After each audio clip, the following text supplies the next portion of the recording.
I would like to introduce Claire Baker, spokesperson on higher and further education from Scottish Labour. Hi, my name is Claire Baker. I'm Labour's spokesperson on further and higher education, and I'm pleased to be here today to take part in the Day of Action on Student Hardship. And I'd like to congratulate Napier Students' Association for putting this event together.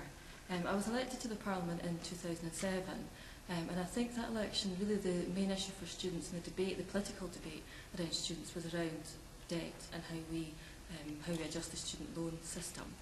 And I think, however, since I've been elected, the debate has certainly shifted on to student hardship. Even though the Parliament did take the decision to scrap the graduate endowment, there was a recognition that by doing that there was no extra money actually going into students' pockets.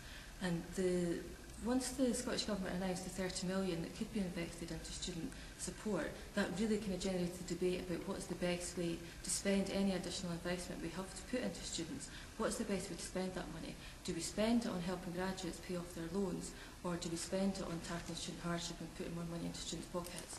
And it was a valuable debate to have. I mean, I think we all recognise that 30 million was never enough money to solve the issues that are still out there. But I think it gave us the space to have the debate and for MSPs to show their commitment to the issue. And I think that Labour, working alongside NUS and also the Liberals and the Conservatives, mounted a really strong campaign to make it clear to the Government that they had to prioritise student hardship. There was a clear recognition that students were struggling with issues of commercial debt, that it was more difficult for students to find part-time work. We had a more diverse student population, and there were real challenges in there about how we support students properly when they're studying. And so I was pleased that that 30 million, the focus really was on tackling student hardship, and there was additional money put in for childcare that I think we all very much supported. But the money was focused on quite a small group of students because it wasn't enough money. And we didn't want to spread it thinly. We wanted to make sure we did manage to have an impact for the poorest students, but it was only focused on the poorest students. And so there certainly is much more that needs to be done. I think we all recognise that it was unfinished business.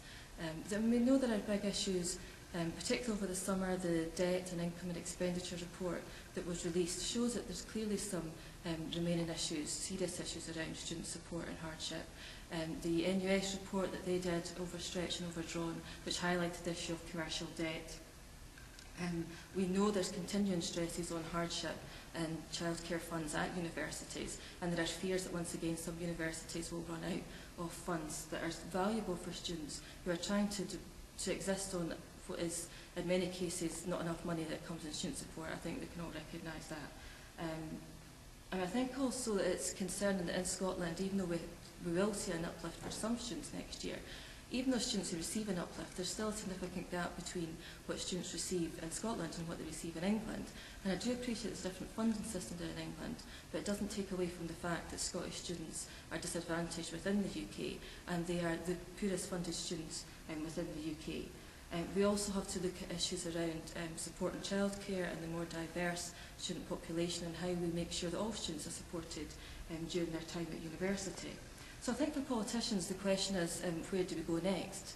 You know, we have spent the time discussing student hardship and managing to do something for some students, but there's still much more that needs to be done, and it's where do we go next?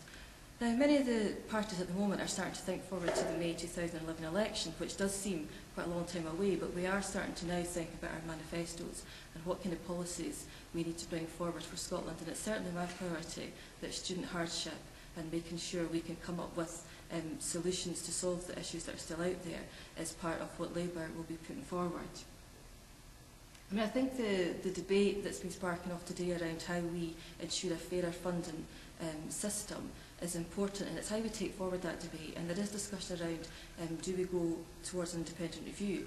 It's 10 years since we had the Cuba report, and I think that report, by having an independent review, does give wider Scotland a chance to engage in the debate and think seriously about how we can better support students. We know we're in difficult financial times and there's less money to go around. Are we spending the money that's there in the best fashion? Is there enough money there? And if there's not enough money there, what are the solutions to try and bring more money into the system? And I think that an independent review might be a way to advance that. So just in conclusion, I've been pleased to take part in today's discussion. Student hardship is a real issue. There are a lot of MSPs in the Parliament who are very concerned about it, and it is something that we are trying to address. But I hope that this starts a debate that tries to influence politicians when they're coming up to the next election, and I look forward to the responses that are received.